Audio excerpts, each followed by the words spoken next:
Welcome to Fortress on a Hill. I'm Henry. I'm Danny. I'm Kagan. We're three leftist veterans that aim to expose the reality of the U.S. military's multiple wars abroad and to illuminate the damage military service does to Americans. American presidents throughout U.S. history have used American military and diplomatic power to force regime change of democratically elected governments around the world. Most veterans come from families vested in prior service, and American generals choose their own, ensuring diversity of thought never interferes with American warmongering. How can we stand by and do nothing while our military kills and destroys lives the world over, while telling Americans that all this death and destruction protects them from terrorists when nothing could be more false? Fortress on a Hill aims to change that. Well, welcome everybody to Fortress on a Hill. We have a really great, somewhat morbid episode for you guys today, talking about the coronavirus, the military's and government's response to it so far, and where we see it going as time goes on. However, before we get started, I got a few announcements, and one of them begins with Danny talking about his new book that is going to be coming out later this year. Danny? Yeah, totally excited about this project. The book is available for pre-order on Amazon. Maybe wait till things calm down to keep your drivers off the road. But it's called Patriotic Descent, America in an Age of Endless War. And I really like the title. Bob Scheer from Truthdig, world famous journalist, kind of came up with it. I mean, the concept. And we batted it around many months ago, and it's being published by Heyday Books up in Berkeley, California. Definitely check it out. It's far less memoir, although I tell some stories about me, but it's really a more philosophical and with a lot of examples, historical and otherwise, of why patriotism, especially in times of crisis, can best be manifested through dissent against the powers that be when they become immoral and illegal, as I think we're seeing. So yeah, check it out. Pre-order on Amazon, Patriotic Descent. And thanks a lot. All right, sounds good. I'm looking forward to reading it. The next announcement is something we're going to do as a bigger episode eventually, but it's that Chelsea Manning has finally been released from federal custody from her grand jury confinement. And almost as good as that, not quite as good, but almost as good is the fact that people in support of her have crowdfunded all of her fines. So she is the massive fines that the Trump administration threw on her for choosing not to speak up have been taken care of, have been paid. But I just wanted to give a shout out to her, to her choice not to speak, to make the situation worse that she was in, but to hold out for what she believed in. And I'm really grateful that she is a part of our community that way. The next one is about just general reviews for the podcast. As podcasters, reviews really help us. They really give us a chance for people to know more about us in a concise format. And so if you guys have a chance, if you haven't dropped one, please drop us a review. It doesn't have to be any particular amount of long or short, just what you feel is important for people to know about our podcast. But please do that if you can. And last, but certainly not least, and I'm really excited about this, is that the great Chris Hedges is going to be coming on our podcast here in the next week. We'll be talking to him about his most recent book, America, the Farewell Tour, as well as his career and his thoughts on our ongoing coronavirus era. So please keep an eye out for that. I know the three of us are all really looking forward to it, and we'll go ahead and get started here. Real quick, I just want to add about something about Chris, and it has to do with Truthdig, which many listeners may know. I've been a weekly columnist at for a number of years. Chris has been there twice as long as me. He was the lead for the longest time, and I just want to plug that Chris, as well as just about the entire staff and most of the columnists, are involved in a labor dispute with TruthDig, and it involves the move to try to push Bob Scheer, who I was just speaking about, out of TruthDig. And I don't want to get into all the details, but look, if you're interested in this, in this, free speech issue, in this issue of labor relations, check out the posts by the staff, the public posts. They're all posted on Popular Resistance because they were taken down from TruthDig. TruthDig is currently on a hiatus. It may be going away forever. But I just really want to plug Chris's role in as the protagonist. He would hate it to think he was the only one of the protagonists of this really important labor dispute and really important speech, free speech issue. So, yeah, check that out, guys. Thanks for that, Danny. Yeah, I had been wanting to mention something about them going on protests and hope that they can get their stuff worked out, because TruthDig is an amazing resource for all of us, but especially in a way that will help them maintain solidarity and get better conditions for everybody there. So I'd like to start today talking about some important stories, some important headlines that I've been tracking alongside the coronavirus. And some of them are direct related, some of them aren't, but I think all of them are ones that we should be asking deep questions about, because I would say our military's only active mission right now should be trying to prevent the outbreak and spread of the coronavirus, whatever they happen to be doing. But that's not exactly what's happening everywhere, and we'll talk about that more as time goes on. So the first story is about that all of the branches are currently sending about 5,000 troops down to South America for a counter-drug operation. I believe it's supposed to involve Venezuela.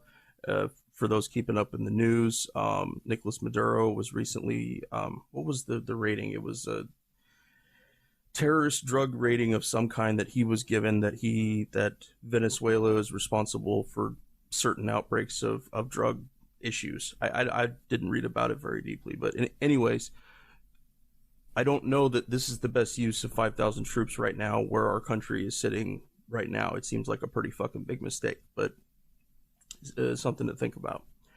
Next, along with the 5,000 troops that are already along the southern border, we're adding 500 more to that. This is another big hole that has been in the news, is that the Trump administration, along with many other governments around the world, have been trying to make changes that are favorable to what they want, under the guise, not under the guise of, but under the cover of the coronavirus. And so it's really important we see that. Again, I don't think any of the 5,500 troops need to be there at the border, period, but is adding 500 to them at this moment the best choice for all of us? Next, the planning meetings of the coronavirus ended up being classified by the Trump administration. They actually were physically moved into SCIFs. There's an acronym for the military. They're called Sensitive Compartmentalized Information Facilities. And it was a move that even received pushback by the Health and Human Services Secretary, Alex Azar, which is part of Trump's team. So if that gives you any idea of how flagrant this was to hide the planning and ensure that some of the criticism that might be levied on Trump for lack of preparation, now we can't even really see those deliberations. So it's something to think about.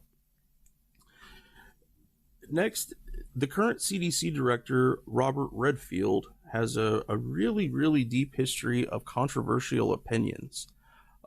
Is a little bit from Mother Jones here. In the 80s and 90s, as an Army doctor at Walter Reed, Redfield worked on setting up protocols to handle service members infected with AIDS.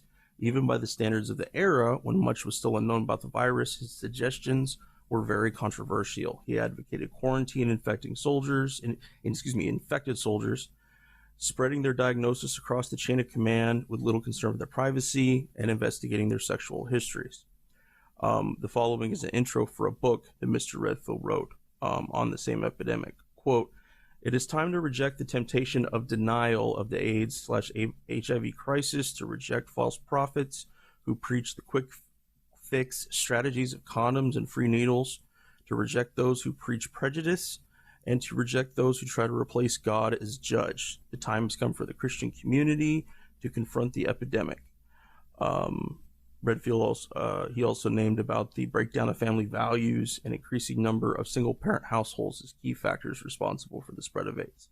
Now, none of that specifically has to do with the coronavirus, but it's very telling that somebody in Trump's administration, probably not the only one, would have this extreme views and would be pushing them forward in a time such as this.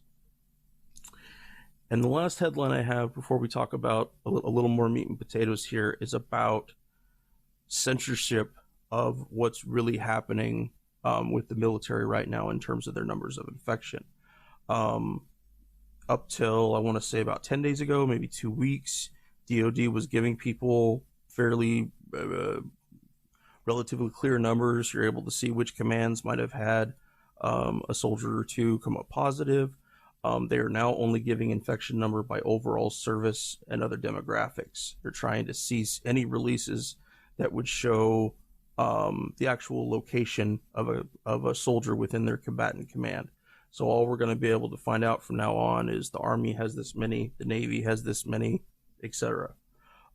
Which makes it very hard for people like us and other journalists to really see where additional help is needed and advocate for it, as well as who's making good decisions.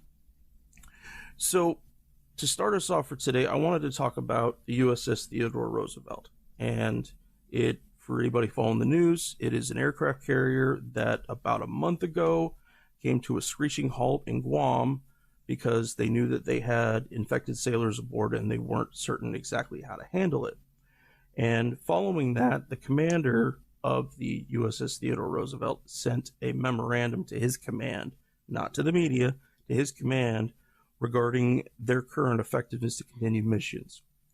Quote, if required, the USS Theodore Roosevelt would embark all assigned sailors, set sail, and be ready to fight and beat any adversary that dares challenge the U.S. or our allies. The virus would certainly have an impact, but in combat, we are willing to take certain risks that are not acceptable in peacetime.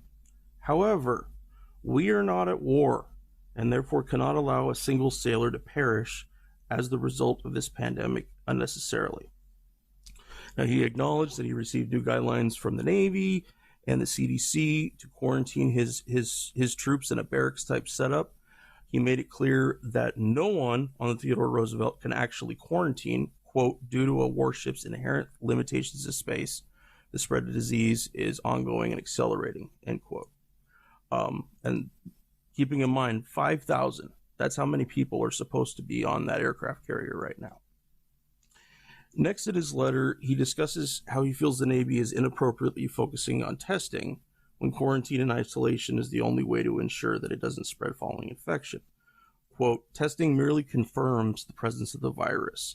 Due to the close quarters required on a warship and the current number of positive cases, every single sailor, regardless of rank, on board the Theodore Roosevelt must be considered close contact. Testing will only be useful as the ship returns to work after isolation or quarantine to confirm the effectiveness of the quarantine period.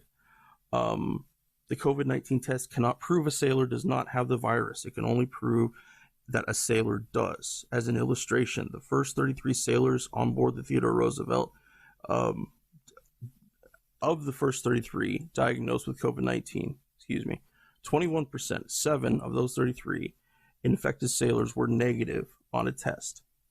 And so later today, I've got a little trick about this, so we're going to talk about more.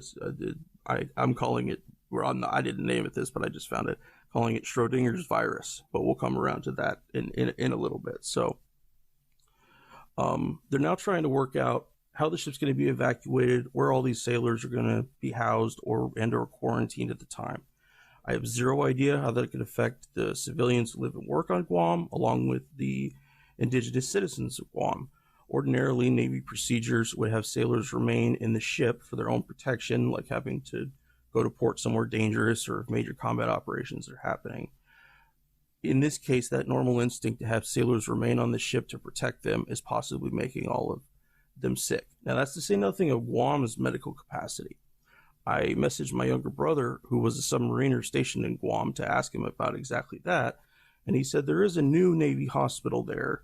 Given the small number of troops that reside there, it can't have much in the way of ICU units or other major systems like negative pressure rooms. In the smaller civilian hospital there, most of their staff are rotating in from other areas in the South Pacific. So it's possible that they could be quite undermanned. Kagan, would you mind jumping in here a little bit about the Navy side of this?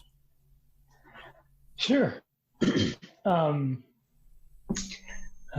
It's just really disappointing. I love that you pointed out that part from the letter saying that testing alone does nothing and that we need to have quarantine and isolation procedures, just because that, like, clearly that makes sense, right? That seems to be the most logical route.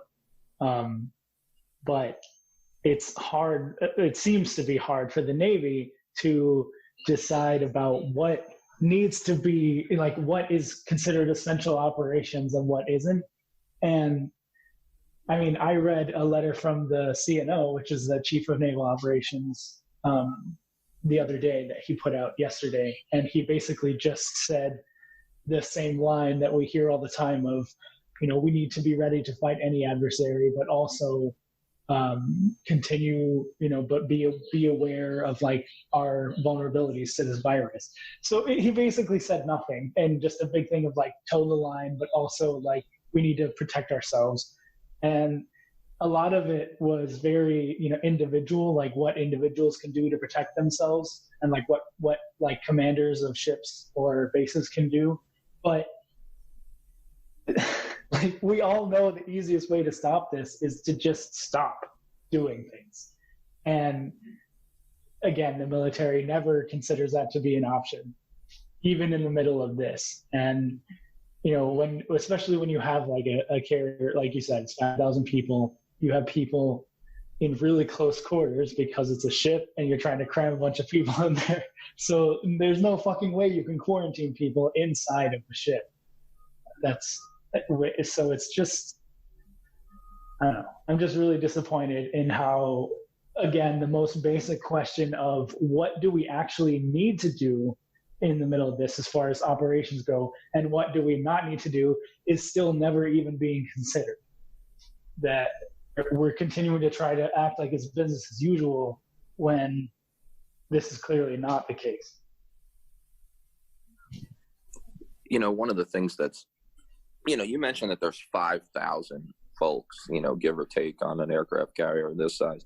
The captain, right, who's in trouble, right, who's been relieved, who has been relieved, okay, he's the mayor of a floating city, right, of a small floating city. I mean, this is a profound responsibility to his people. And as you guys know, the military loves its platitudes. There's always the debate, right? Mission first or men first? The men or the mission? And the military, of course, came up with a really good hedge on that, right? I mean, of course, it's the mission from their perspective, always, but they can't say that outright, just as flat out. So they say, mission first, people always, right? Mission first, men always. Okay, this is nonsense, right? It requires so much taking apart, right, analysis of the language. And what I mean is, look at another set of platitudes. I was a staff officer just long enough to know that according to Army and probably military doctrine, we judge, any mission for effectiveness based on two things: measures of performance, MOPs, and measures of effectiveness, MOEs. And the best way to describe them is a measure of performance is doing lots. Okay, it's all supply side. This many patrols completed. This many sweeps done. This many rocks painted the color of the flag. Whatever, right? Whatever the military is doing on that day. So it's doing lots. And then measures of effectiveness is doing well. Okay, outputs. That, how have we actually affected the mission? To what extent is the MOPs, is the doing lots, doing well? Is it achieving goals? And so this gets to this question of effectiveness or readiness. I think it's a cult, by the way. It's a cult, just like being a Trump supporter is a death cult today, once and for all. This readiness term that the Secretary of Defense, Secretary of the Army, and everybody else is using, this is a cult of readiness. And no one defines readiness for us. Because I reject the idea that there is any external state-based threat today. Not one. Sorry, folks. Not even the Russian bear. Not even the Chinese dragon. Not even the bad haircut in North Korea. None of them presents a tangible threat, okay, based on intent and impact, or intent of and likelihood. Not one of them that warrants these massive exercises that we're seeing. 4,000 soldiers and Marines in the desert together, side by side, attacking cities that look a lot like cities in Iran. That's readiness. That's mission essential. Another fun word, essentiality. I reject it. I reject it outright. And Henry, I don't know, do we intend to dig in one by one on the firing, or should I say my quick piece on the fact that this guy was fired? Go for it, Danny. I mean, some people are going to say, well, this is the Navy acting out in a time of crisis, right? The crisis brought this out, right? This is an exceptional case. It's wrong, they'll say. There are also people who will say it's right, that we need to follow the chain of command. Stop, unfollow those people, make them social pariahs. I don't care. I don't care how Manichaean that sounds. They're dead to me. They're dead to me. Pick a side. We'll get to that. But the point is, there are people who will say that the Navy's wrong, but they'll act like it's almost like the Trump phenomenon, that like, oh, this is unique, this is unprecedented. No. This is the Navy. This is the military exposing what it has always been. This is the Navy exposing itself. This is the military-industrial complex. This is the national security state operating precisely according to design, because it is time to pick a side on this issue. Are you with the company men? The company men. You know the type, right? The mid-level or even high-level bureaucrats who put loyalty to institution over human beings. And God, God damn it, if there's not millions of them. Are you with the company men who are more scared of exposure and bad press, although this has backfired, who are more scared of exposure and bad press more than they love human beings? You got to pick a side. I'm not usually for binaries. And some people will easily point out that I'm contradicting so many of my arguments for nuance, but there are certain times where it's really hard not to say that you have to pick sides. I just posted, I'm sure it's going to go viral if it hasn't already, not mine, but in general, this video, about 25 seconds worth, although there were longer versions, of the crew cheering and chanting this captain's name, Captain Crozier, I believe, as he ignominiously walks down the proverbial plank to the SUV that's going to take him, to the end of his career, right? To career's end, because this is a death sentence, career-wise. And it should have been an ignominious thing, and yet, and it's in the night, of course, there's something profoundly beautiful about it. He's like a conquering Roman emperor, except he's walking in reverse away from the troops, and they're cheering him the whole way. I'll tell you, God help the company man that they put in to replace him, because I wouldn't want to try to win the loyalty of those guys after Crozier's been fired. And I'll kind of end with that for now. I'm angry, guys. I'm angry. It's interesting. Actually, Mary, who we interviewed a while back, her husband was on the ship, and a couple of Mary's friends, that were on the ship. And so they're all really excited and glad that they're back. But it just, like you said, Danny, it's just the cover your ass mentality on steroids right now. And you have those people that I truly want to try and understand that mentality. Like, I understand that you give like a portion of your life to an institution, and so you feel some kind of ownership, some kind of like identity with that institution. But and like, when do you make those choices of, you know, do I protect the thing that I have given my life to, or do I protect the people that are also with me in this, you know, the people that I'm responsible for as their leader, right? Like, I just don't, I really don't get it. I don't get those people that can make that calculus and think that by doing this, they're somehow bettering the Navy, they're bettering the experience of America, you know, by doing something like this. It just really, it makes no sense to me.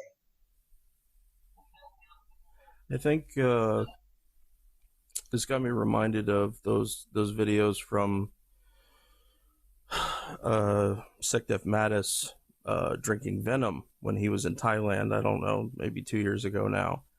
And you know, that when I saw him do that, that really bothered me, because again, I understand he's trying to show what he sees as solidarity with his Marines. At the time, he's doing something that's horrendously stupid, and so there's never a good point in the military to be anything close to an intellectual. In fact, we texted about it yesterday, that it's in fact shied away from at so many places.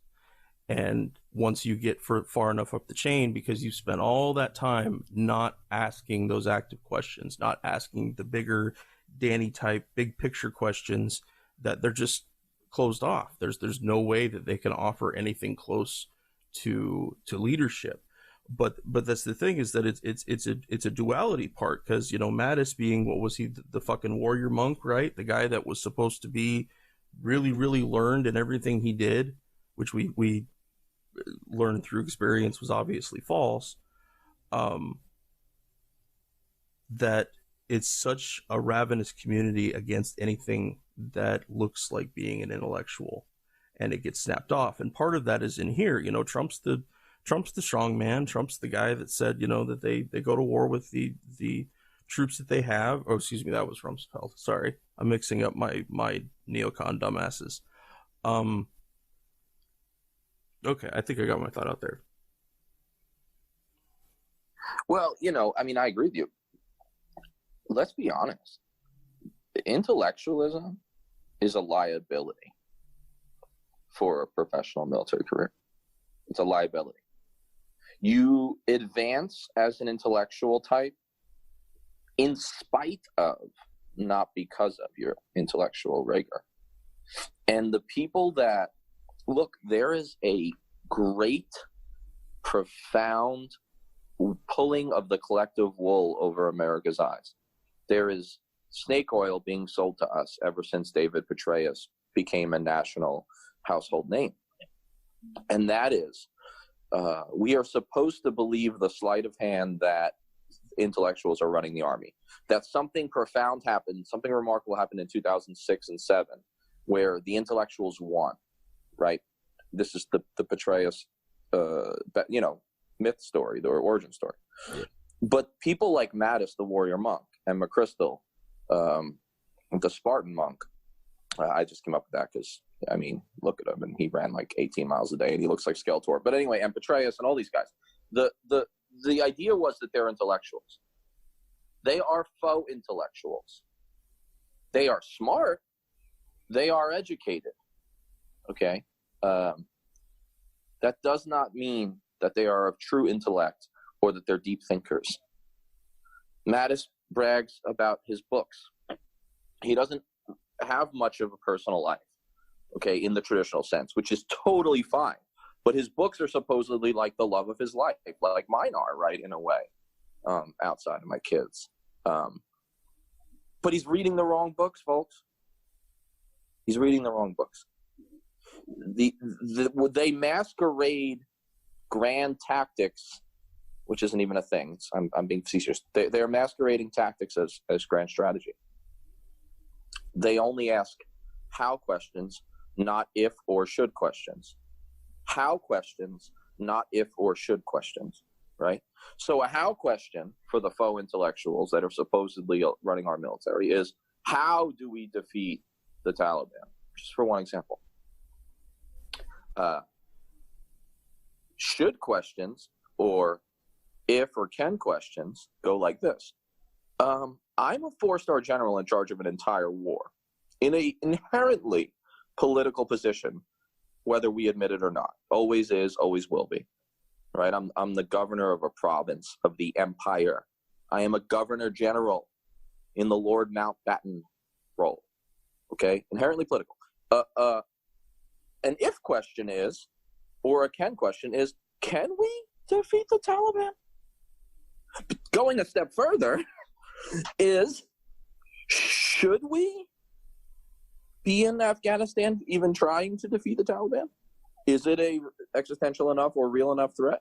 Right, those questions don't get asked. And so the only reason I divert to this, and I digress a little bit, is to show that if an institution sells us the snake oil of Mattis intellectualism, right? I think I made that word up, all right? Then we should expect nothing less than bureaucratic company man mediocrity, which of late has manifested in this, singular story of the captain of the floating city.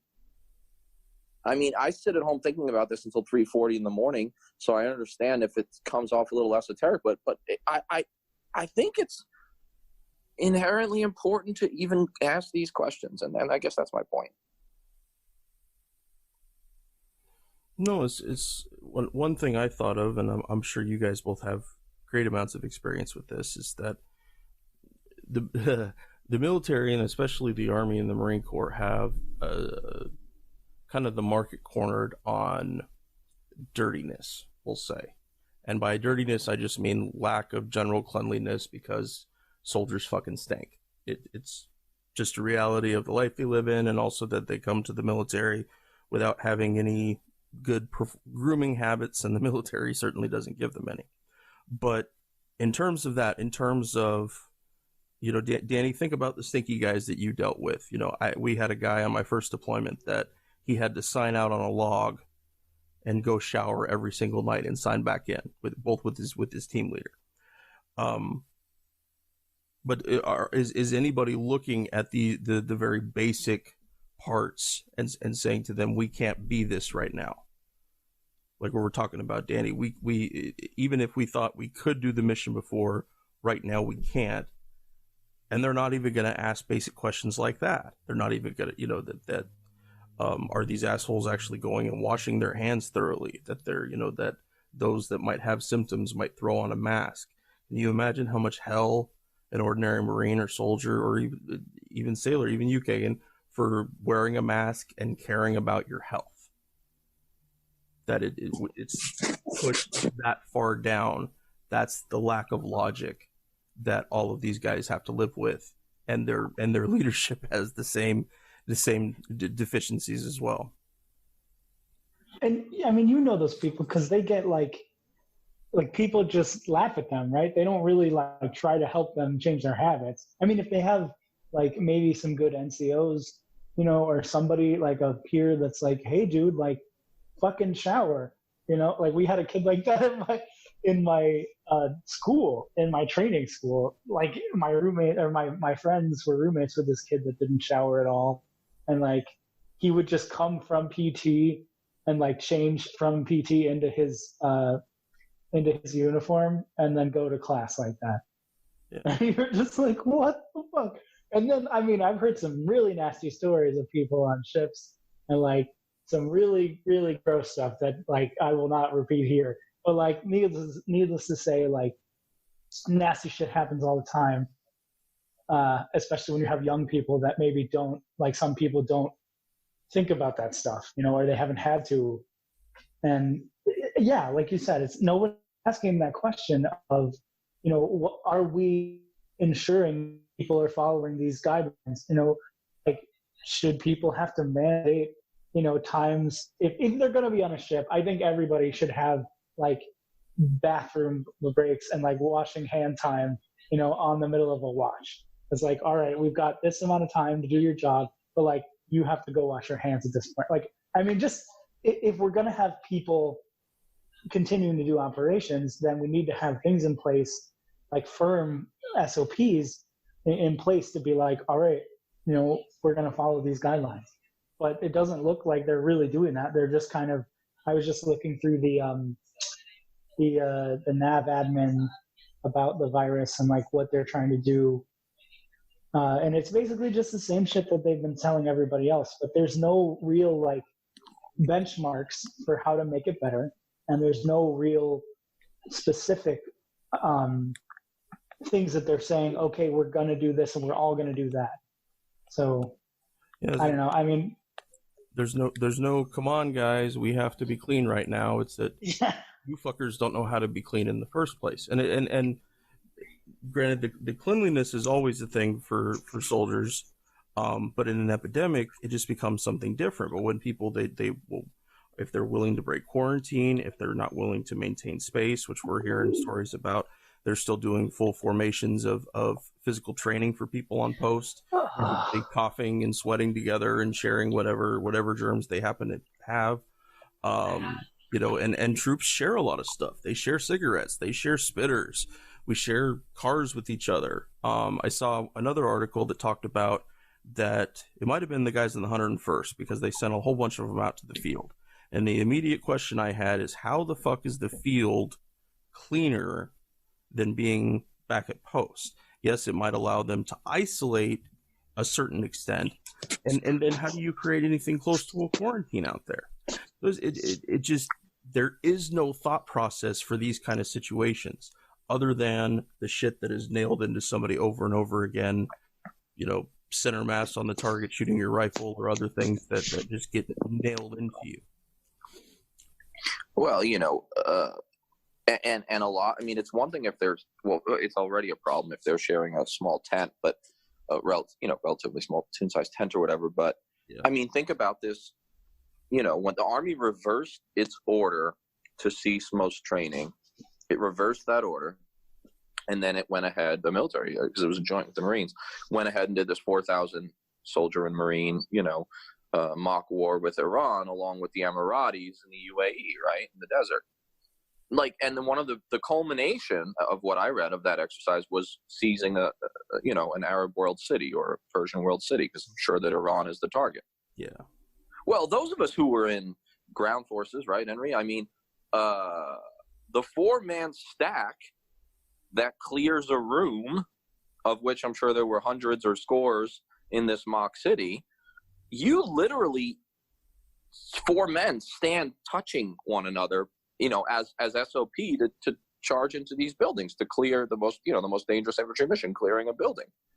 Or clearing a trench is probably just as dangerous. But you know what I mean? I mean, the whole concept is ludicrous. But what the military has done in response to all this, rather than follow their own early guidance, which was reasonable for a minute, I have to admit. I mean, there were reasonable things coming from the top. Yeah. But then they reversed most of them. But what they've done instead, 4 days ago, the Pentagon ordered all military bases and combatant commands to withhold coronavirus case numbers. Okay. So now we're not telling the public how many soldiers have it. Now, we know why they say that, and we'll get to that. Then we'll know their justification. It's always the same one, operational security. But isn't it interesting that happened, that announcement was made right after a half dozen of us who write about this published the data showing that the infection, the positive rate for corona was higher in per capita in the active duty force than it was in the civilian world. It was immediately on the heels of that, on that report. I'm not saying that I caused it, but the report being released and the firestorm it caused among a few writers, that's when they did it. So, of course, what the statement said, okay, our friends over in public affairs, Alyssa Farah, all right, remember her name, the spokeswoman said, quote, about not releasing the numbers, "We will continue to do our best to balance transparency in this crisis with operational security. Orwell, folks, Orwell, come to life. Newspeak. They're going to balance transparency with operational security. Explain to me how they're going to what transparency are we going to get? I mean, besides telling us the level of sickness, right? The level of sickness within the military. What they're going to get? They're going to say there are some people who have it. I mean, what would transparency look like? Can't we just admit to us? Stop lying. Stop obfuscating. Tell us the truth. That transparency and your Pentagon definition, which is inherently flawed, your Pentagon definition of operational security and transparency are mutually exclusive. They are opposing concepts. They won't tell us that. Instead, they're going to lie. They're going to use newspeak. They're going to balance transparency, operational security. Give me a break. Instead of changing behavior, they're going to change the name. That's what they do. That's how they do, folks. That's what they do. They don't change behavior.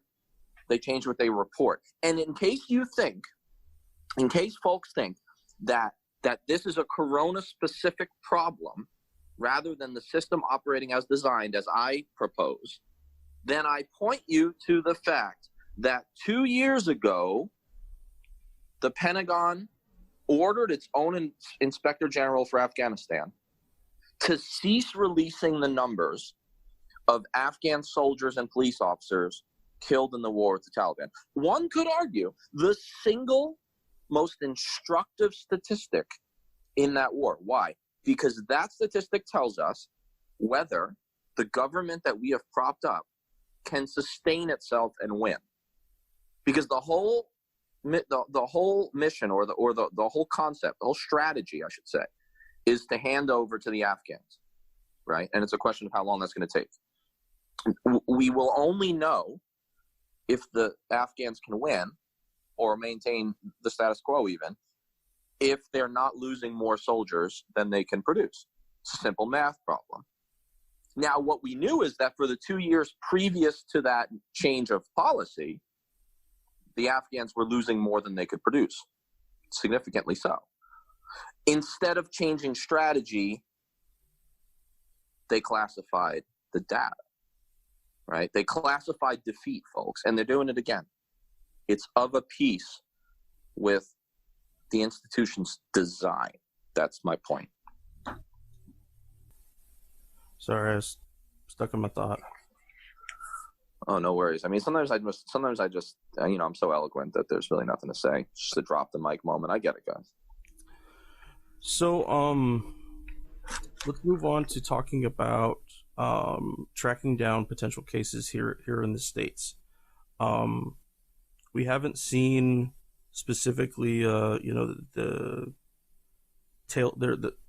right now we don't have the telltale signs that the military or the Trump administration through the military wants to take over law enforcement and do those kind of things. There are activities that they don't border on, violating posse comitatus or anything like that, but they do certainly present questions. The case in point I'm thinking of is what's going on with the governor of Rhode Island sending National Guard troops with their state patrol door to door to track down cases. Now, I understand that the tracking needs to get done, but as people are already pretty scared and lots of people who are unfamiliar, who are ignorant of anything about martial law or posse comitatus or a whole bunch of other stuff, that they understandably have questions. And so my thought is pick a recommendation that doesn't scare the shit out of people, like sending the National Guard door to door at this particular moment. Now, if that's the only solution they can think of,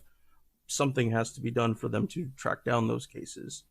But I think that they instead should do what they're doing in Kaiserslautern, Germany, which is one of our army posts there, that they're calling people on the phone. They determine somebody they think has been exposed, they contact them, they inform them, they say go into quarantine, and then they ask them, who have you been exposed to? And I would imagine getting a phone call and helping somebody over the phone would be much, much easier than having people show up at my door, possibly with Armed State Patrol to tell me that I need to do that. And of course, it also, Kagan pointed this out earlier when we were talking about it, that it removes any chance for infection between those two groups. So if anybody has no symptoms but still has been exposed to the virus, they're not unnecessarily sharing it. I have seen in a couple articles, and there's not much info on it. I wish I was in Rhode Island right now. Armed Army MPs, I assume they're National Guard guys, but they were helping at a checkpoint on I-95 there. See, that to me, much more to, I think, what to the average person would scream martial law of some kind. If you saw armed Army MPs, checking IDs or whatever they're doing. And I'm sure they're just doing exactly what they've been told. The state patrol's there. I doubt that they would make any poor choices, but it does raise the hair on people's necks. And so that the psychological use of these forces and how they're used needs to be seen. Needs to be more understood. The guys and I love doing the podcast. Being able to share our experiences in the military with allies and supporters means the world to us. But we can't do all the work. We need you to share an episode of ours with somebody, anyone whom you think might be affected by it. Maybe a young person looking to join the military, or parents advocating for one, conscientious citizens who care about the violence the U.S. wages in their name, advocates for women and people of color who understand the harsh environment the military can create for minorities and also inflicts on minorities across the globe, and anyone else you think it might affect. Please take a minute and share this with them. Now, our podcast is supported in a few different ways. First, there's Patreon, where we're blessed to have an array of wonderful supporters helping the guys and I pay for some of the podcast's expenses. Those who contribute $10 a month or more will be mentioned here as an honorary producer, helping keep you, our listeners, stocked with new episodes. But you don't have to contribute $10 a month to help us. For as little as $1 a month, you can help us keep going, paying for hosting and storage fees, transcribing old and new episodes, promoting and expanding the podcast, and other crap I can't think of right now. So let's bring out these honorary producers, and they are Will Arends, Gage Counts, Fahim Shirazi, Henry Zamota, James O'Barr, Adam Bellows, Eric Phillips, Paul Appel, Julie Dupree, Thomas Benson, and the Status Quo podcast. Your contributions are wonderfully helpful to us. Thank you very much.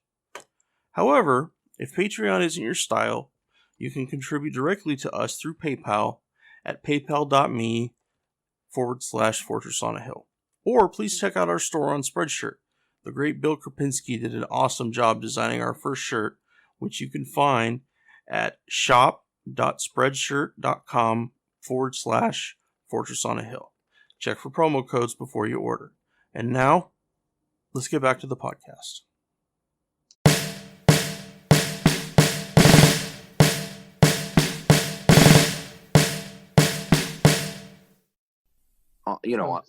Sorry to cut you off.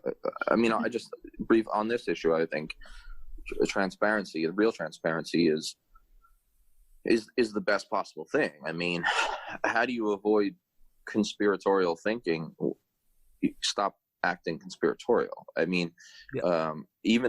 I don't actually yet believe that we're facing, some sort of, truly Orwellian totalitarian use of the military in opposition to pos comitatus. I mean, I'll upset some of my, some of my own followers by saying I don't think we're there yet. I think we need to be cautious about throwing that label around. But, one of the ways you avoid the perception of that is, take some of your advice, Henry, and then tell us what you're doing ahead of time, clarify it, provide the caveats, explain how serious you take the use of any military, even National Guard force, within the borders of the United States. Explain how serious you take that, how cautious you are about it, precisely what they're going to be used for, the limits you're going to place, and be cautious in your actions. One of the problems with these stories is that when people are blindsided by someone at their door in a uniform, it drives the social media frenzy of conspiracy theory. Like, I don't believe in 9/11 truth. Like, I don't think we put charges on our own building. I don't believe that.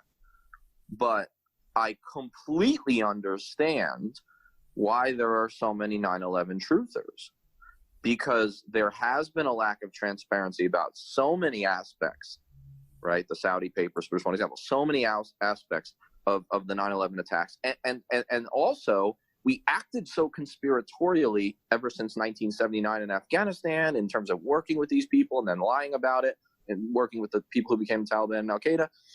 We created a situation where people are going to be conspiratorial, and I think we should apply that same logic to using the military within our own borders. Absolutely. I just want to bring up the Defense Production Act. I didn't know if we were going to talk about that, but I feel like it's important. So it came out in 1950, and the idea is that the government can force, quote unquote, companies to produce things that are needed, deemed necessary for, national security or whatever. So, like, this is like really powerful for us to be using right now. We force our companies to be building ventilators and be building masks and all the things we need that are critical of in the United States. So far, the only thing that's happened is that Trump ordered specifically GE and I think maybe one other company to build like a couple thousand ventilators. So, well, like, that's it. And just one or two companies, not every fucking company that can, which is honestly would be the best option. And I don't know. I think that this is it's a tool that could help us, confront this better. And it's really frustrating to see how this administration is just doing everything in half measures. He only had the lockdown basically for 15 days, and then he extended it till the end of the month. And then now he's extending it until May, and it's like, if we just tried to think about this in the long term, like other countries are doing, where it would say 6 months of doing, nothing, or 6 months of XYZ, like we could have a real impact on this instead of doing all this stuff. Say, okay, in 2 weeks, we'll see how it is. It's annoying because it feels like we're always having to restart the process then if we're not coming up with a long-term plan. And if this is our new normal, like if having the virus be with us for a while is what's going to happen, then we need to adjust our fucking reality.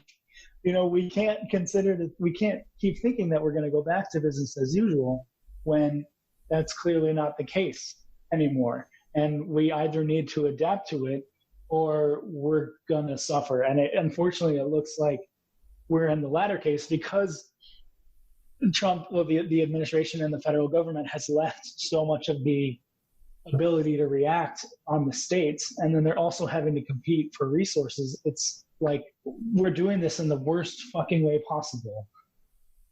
And where, it might come down. I don't know. I don't want to be alarmist. I'm actually trying to feel optimistic about where we might go with this.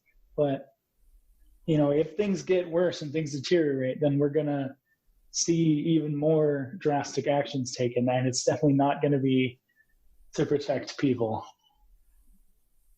I think part of the piecemeal response has been that, one, Trump doesn't have an attention span longer than a firefly, so there's certainly that. But that this response is a capitalist response. It is a response to, what were the first 4 coronavirus relief bills that were entirely helping out corporations versus helping ordinary people, that our country does not know of a situation where we don't take every asset we have, including human lives, and throwing them at the bottom line of Wall Street. And so, everybody, is like, okay, 2 more weeks and we'll be okay. And then 2 more weeks and we'll be okay. And those people are still thinking that way, where the intellectuals in the room, Dr. Fauci and the other people that are actually trying to encourage our government to act sensibly about this, they're either being ignored or they're listened to for 2 weeks and it's thrown in the garbage.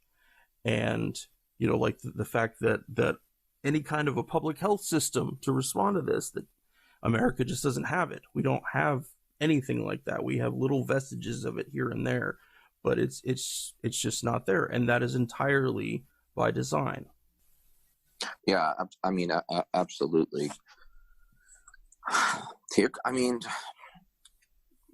it's the radical in me, but again, you said you're hopeful, and I think there are reasons to be, because besides exposing the venality and the unpreparedness and the structural inherent weakness of our hyper-capitalist system, what this has also exposed is the extent to which we, the people, the working class, have enormous leverage. And it won't be our political leaders who are going to vote for these bills, anything put in front of them, 96-0, regardless of what's in it, because they're going to feel political pressure to do so, because if they don't, or if they hold it up, they'll be told that they're keeping the cheese in the trap, as Jimmy Dore called it, the cheese in the trap, which is the $1,200 or the $2,400 checks. Like, you're holding it up. The people need it now. The economy needs it now. True.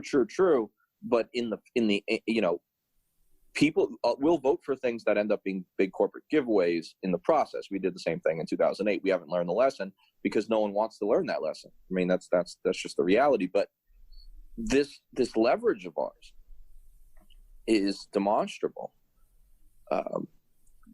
There's been wildcat strikes across the country. Okay, that means unauthorized by the union, sudden strikes with no announcement or little notice. I love wildcat strikes. They were very prominent in the 1930s and then again in the late 1940s, right after the Second World War. Power structures fear wildcat striking more than anything else. That's why the Taft-Hartley Act, which took away powers that had been granted by FDR in 1935 in the Wagner Labor Act, they were reversed in Taft-Hartley by a newly elected conservative Congress. A lot of that was in response to the wildcat striking of the 30s and the 40s. They fear that. They'll tolerate unions if unions play the role of the obedient dissident, right? The faux dissident, right? What they'll do is they'll co-opt the union leadership. So wildcat striking makes them fear. But I want to see a general strike for everything that's non-essential. I want to see a general strike because we have the leverage. And this is possible now. And the strike should go like this. We will not work for you, Jeff Bezos.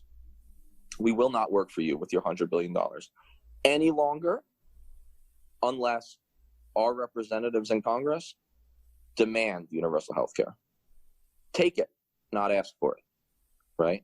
And all of these other things that are in, for example, Bernie's platform. Bernie will not win in the system. He will not win in the system. We must fight outside the system. Nothing has ever been given. No civil. This is the myth. This is the myth of great white man history. This is the myth of white savior LBJ Kennedy history. Nothing has been given to an oppressed class of Americans in history. It has always been taken. Always been taken. It has been forced upon our leaders, who then acquiesce only under pressure, only out of necessity, and then take credit for it and then write the history books, right? And that's how it works. It's always been pressure from the bottom in the civil rights movement, in the fight for feminism and the right to vote. When women picketed President Wilson every day in front of the White House for years, even during World War I, being jailed under the pretense of, that they were affecting the war effort or whatever. I mean, this is the time. This is the time. General strike, wildcat strikes that start blending into one another, coordinated wildcat. I know that some might say that those are also opposing concepts, and they are in a sense, but it becomes something bigger if you do begin to coordinate the wildcat strikes nationwide. I will forego my books from Amazon that I love dearly, that are like crack when I see them at my door. I will stop clicking as of today, as of a few days ago. I will stop clicking buy now, unless it's something like, I don't know, toilet paper or something. You know what I mean? I'll forgo that in the name of support for the general strike or the wildcat strikes. And Jimmy Dore just had on the leader from my city, from my borough of my city, Staten Island, Christian Smalls. Google him, please, guys. Google him, folks. Listeners, I mean. Christian Smalls, Staten Island, 5,000 employees, the largest single employer on the borough of Staten Island, has 500,000 people. Amazon facility that's the size of like 27 NFL fields. Look at why he striked. Look at why he held. It was really more of a rally than a strike, a protest rally. Look at why he did it. Look at the failures of cleanliness and quarantine and all the things, the risk that these middle managing company men, just like in the military, these company men put his workers under. And this supervisor led this sort of strike against it and was fired within 2 hours. And this is not a rich guy. He was crying on Jimmy Dore, and you could tell it was authentic. He does not know if he will be paying his rent. And for anybody who knows New York City, even the shittier borough of Staten Island, it's expensive as hell. And he called a wildcat, and he was fired 2 hours later. And this is the system operating as designed. I'm just going to keep emphasizing that. But I do think, Kagan, that you're right. There is reason for optimism, but that reason is in the streets. It's not on Capitol Hill. Definitely. And I don't know, I get really frustrated. Like my wife's mom works at a Trader Joe's, and they're trying to do social distancing. They're doing better than some of the other grocery stores. And I don't know, like, I can't help think about the people that don't, like, that are not fortunate enough to like have a house, because I work with those people every day. So it's hard, like, and it's unfortunate because there's a lot of homeless people that are like not taking any precaution. And it's hard because they don't have a lot of resources to do so.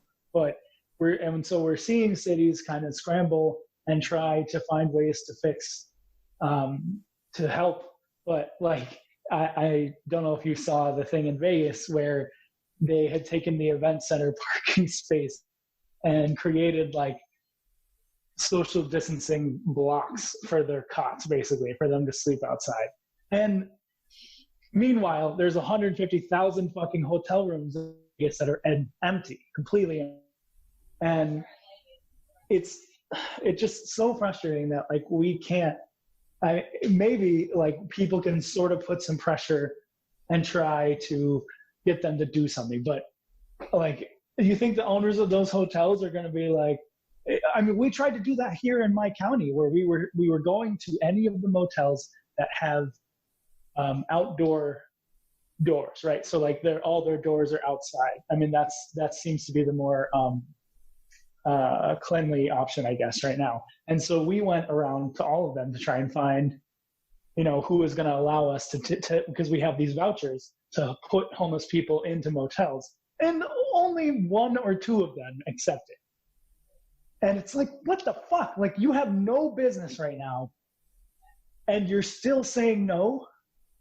Like, what does it take for people to fucking care? Like, for people, especially right now, it's like you're hurting for money, so take the money that is being offered. Sure, there might be some liability on one end, but it's like, what do you care about? Do you fucking care about making money?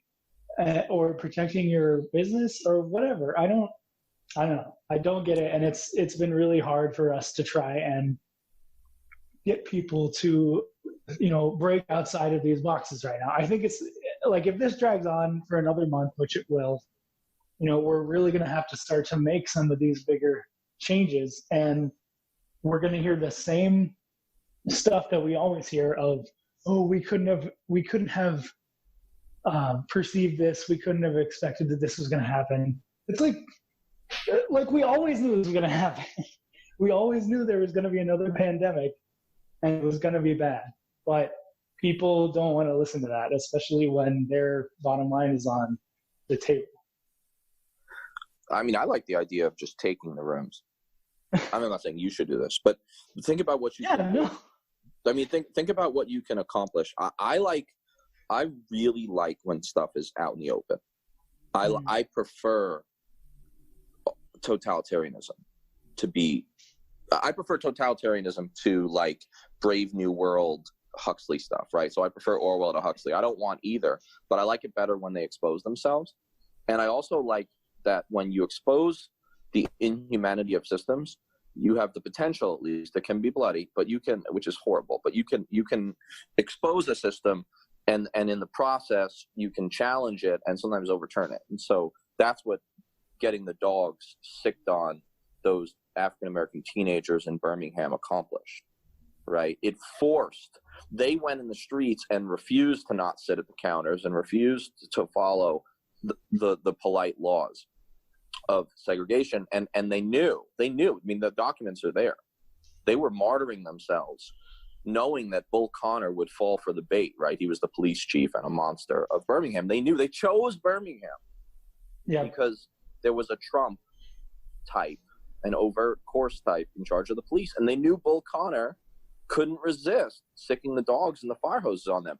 And it forced every one of those cops to make the decision to actually sick the dogs on them. And so what I mean is, using the hotel example, if we start taking rooms, taking them, occupying them by force, the police will be called. And then I love the idea of putting the cops plural, in the position in front of the cameras of having to decide whether they forcibly remove people in the interests of private property over individual human well-being. I do think that at least initially, they will do that. The power structures and their water carriers, like we used to be, will do that. They will sick the dogs, metaphorically or literally, on those people. But the great thing about it is that when you expose it and you publicize it, eventually one of the National Guard soldiers is going to let the hippie put the rose petal in their rifle and not use the bayonet. That always happens eventually, even in the most totalitarian societies. Eventually, a National Guardsman refuses to shoot. For all the Kent states where they do open fire, eventually the water carriers and the servants of empire, they are still human beings. And one of them, and then lots of them, and then lots and lots of them are going to let the daffodil go into the muzzle of their rifle. And that's when the system breaks down, because Bezos and McConnell and you name them, I mean, they are few and we are many. They are few and we are many. And they can only operate if the people who make $60,000 maximum a year, right, wearing the Jack Thug boots, they only can do what they can only maintain power so long as the police and the soldier and you name it, for $50,000 a year, it allows himself forever. And I know why we do it. I mean, there are good reasons. I mean, you have to pay your rent. I'm not naive. But eventually, if we stop being officers, if we stop being soldiers, if we stop being police lieutenants and start being humans, that's the Bezoses of the world. All that virtual money that they have up in the cloud is not worth a goddamn dime. Just like you stop being an officer. You stop being a platoon leader the minute your soldiers refuse to go on patrol. You're in charge of shit. We found that out in the late part of the Vietnam War when they started rolling hand grenades into tents. I don't condone that. And more often when they started saying, no, we're not going on this patrol. Not in 1971. Not when the war is already over and we've already lost. What does that gold bar mean once your soldiers do that? It means $1.99 in the PX. That's what it means. And I'd argue it goes the same for the CEOs and the politicians. So I was thinking we should move on to talking about a bit of the fear and anxiety of the moment and how people can deal with it, how they can handle the stress that is the current state that we're living in right now, the current era. The first thing I wanted to say was I wanted to share a neat meme that my wife sent me the other day, and it's called Schrodinger's virus. And I'm sure most of you are familiar with Schrodinger's cat, the physics experiment whereby that there's a cat in a shoebox, that they can both be dead and alive simultaneously because you don't know what's actually happening inside the box. So the virus, it says, we all now have Schrodinger's virus. Because we cannot get tested, we can't know whether we have the virus or not. We have to act as if we have the virus so we don't spread it to others. And we have to act as if we've never had the virus, because if we didn't have it, we're not immune. Therefore, we both do and do not have the virus, Schrodinger's virus. I share this because I think it's the best way to remind people, especially if you're at a point where you're concerned about whether or not you're potentially spreading the virus or not, that you have to look at it both ways. You have to understand that if you have the virus, you don't want to give it to anybody else. But because testing is so poor, there's no way to accurately determine for people that don't have the virus, they don't have it at all. And so it's important to act too if you've never had it, because if you don't, you have zero immunity. So I found that I thought that would be just a good, simple way for people to look through the lens of this situation and have an understanding as to why you're trying to deal with the situation with two potential outcomes, neither of which are fully understood or ones that you want. Yeah, it's a great way to look at it. Go ahead, Kagan. There's a lot of cities and communities that are coming up with these mutual aid networks, where people are basically like a co-op, mm-hmm. Where people are coming together and pooling their resources to help the greater community at large. And that's what we want, right? Like, we want people to be coming together. And if people are struggling for supplies, basic stuff, like try to find one in your area, because there's probably, and it's hard right now when people are, for me anyways, like as a county employee, like I feel like I can't do a lot right now, there's only so much I can do, and I feel bad about that, like especially for the people in my program, the vets in my program that need help, and like there's not a lot that I can do other than try and get them groceries here and there, and it's it's like hard. I think about them a lot because a lot of them are older and we're chronically homeless, so they're dealing with a lot of compounding health issues.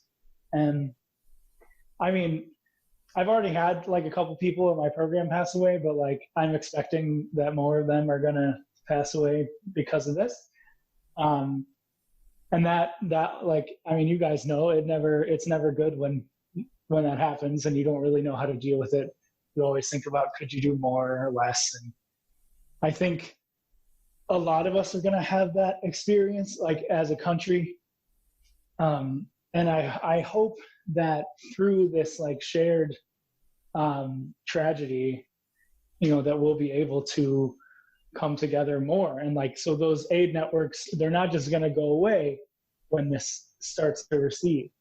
That we are going to have these changes, even if they're small but fundamental changes into how we interact with each other and how we just talk to each other. Like just the other day, I was going to take my garbage out, and all my hands were full, and this guy was getting his bike, and he was like, "Hey, let me get that for you," and it was just like something little like that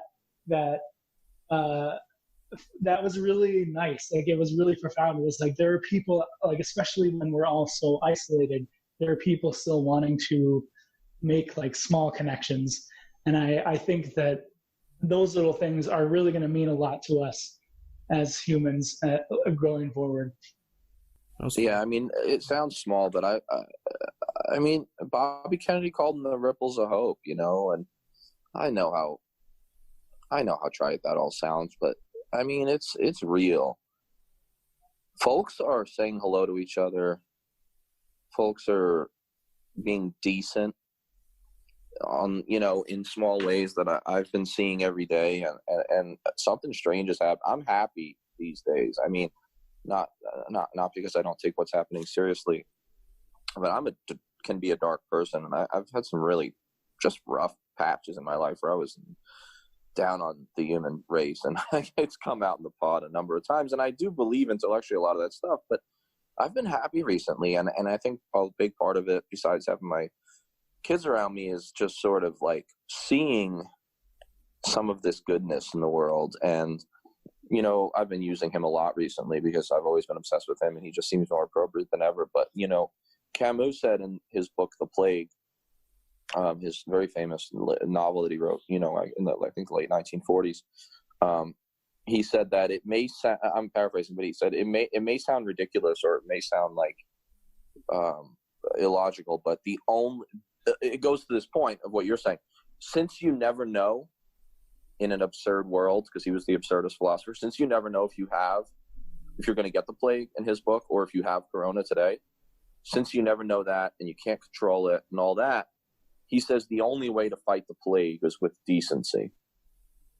And I believe that. The only way to fight corona is with decency, because most of it we can't control, but we can control whether we're decent to one another.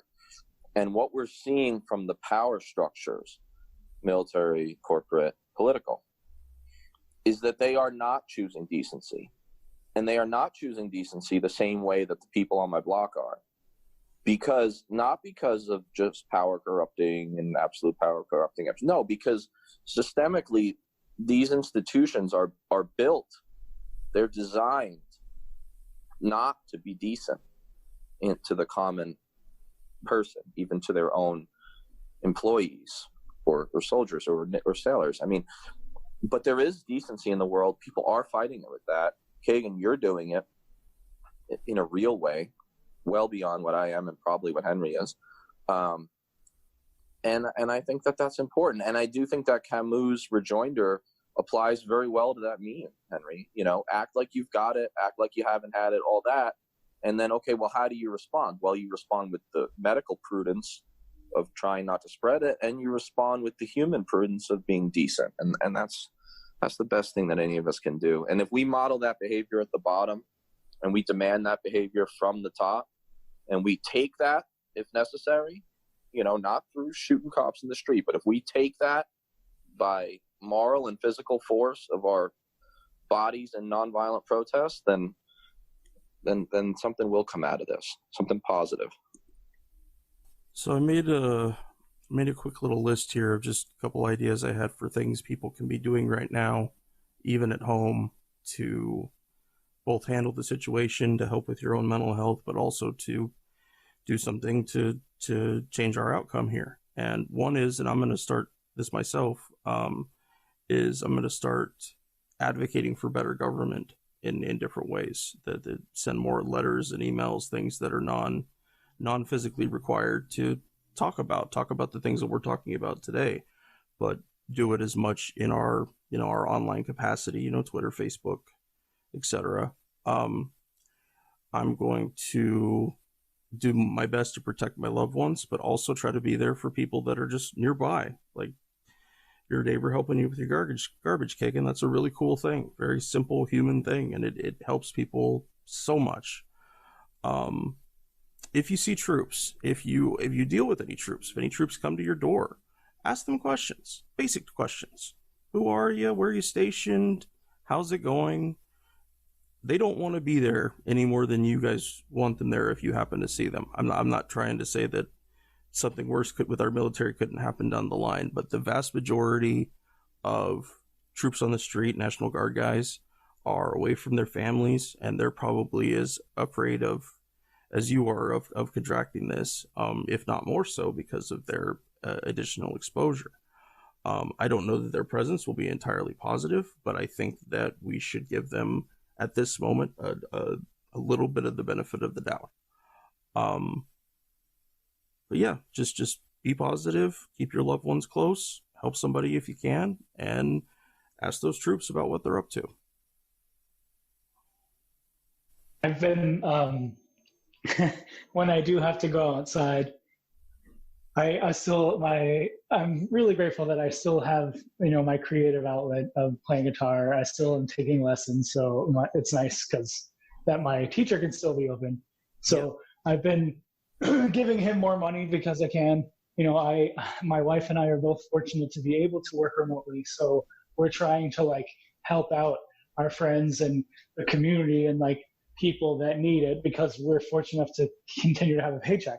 So when I go to my lesson, I take Lyft there because I want to give somebody some money because I know that their, drivers are their ridership is way down. So it's hey, I have money, I want to help the people that I can because I'm fortunate enough to be able to.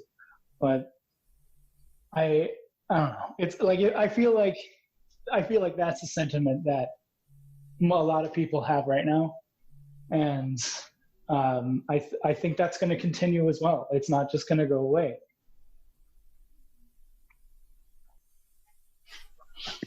Yeah, absolutely. Those of us who, are more fortunate, there are small ways we can help each other. I would never tell people what to do with their checks. We don't know when the next one is coming. It is obviously related to income on some level, right? So it's already got some of that built into it. But, if you're I know for me, I'm in a position where, I do have a lot of bills and collect ex-wives and child support like baseball cards. But at the same time, I know that a good chunk of that check I don't need. And I'll find some outlet for it. And that's just one tiny financial thing. But if you multiply it by a million folds, it's, we need big distribution from the top, redistribution. But if we're not getting it, there are little things that we can do. And it matters. It matters because we don't know. We don't know. I mean, life is extraordinarily short. And I hope that my last actions are reasonably in line with decency rather than, selfishness.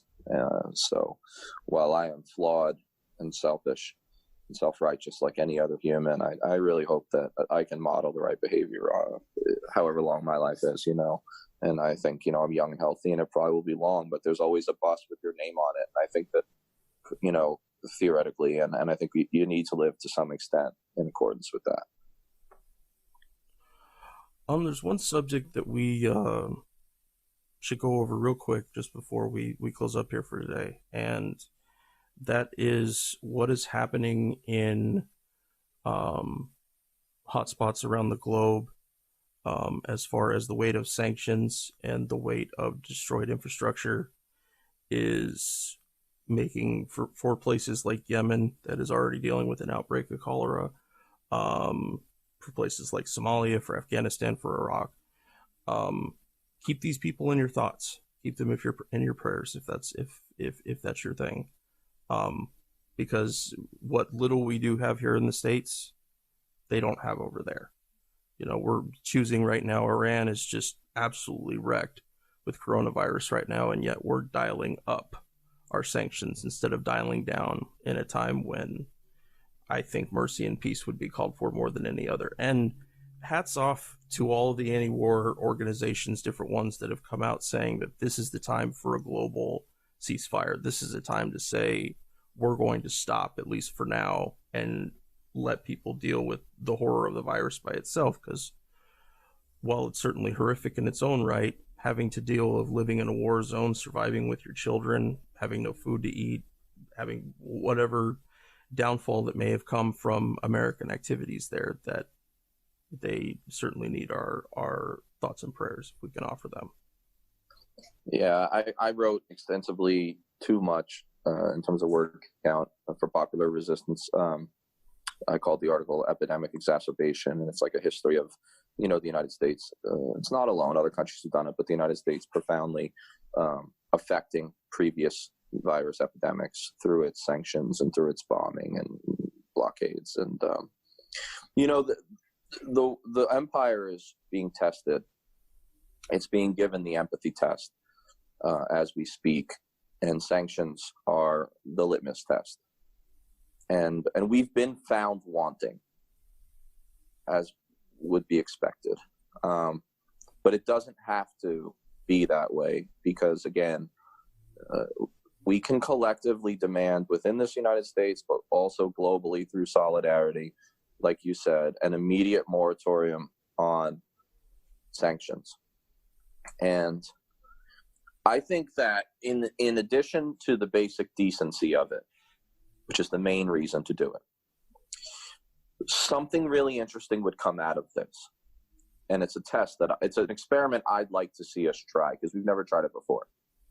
Cease all sanctions and blockades against supposed enemy states, and watch how nothing changes. Watch how we're no less safe. Watch how there are no more terrorist attacks than before on American soil. Because what that will do is it will forever deflate the myth that these were enemies in the first place, that these really were existential threats. When nothing comes, because we're always told we can't drop sanctions, we can't drop our military posture, because that we can't take the risk.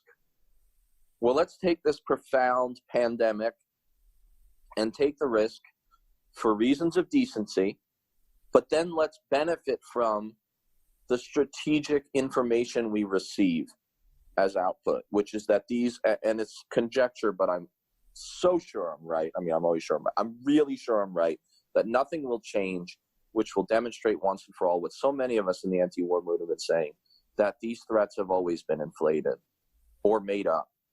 And when nothing bad comes of it, maybe then we can rethink our entire posture towards these supposed enemies. And I think that would be a really, really remarkable thing.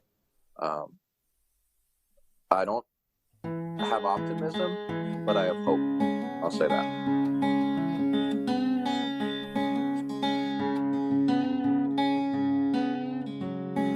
We're on Twitter at Fortress on a Hill, and also at Facebook.com at Fortress on a Hill.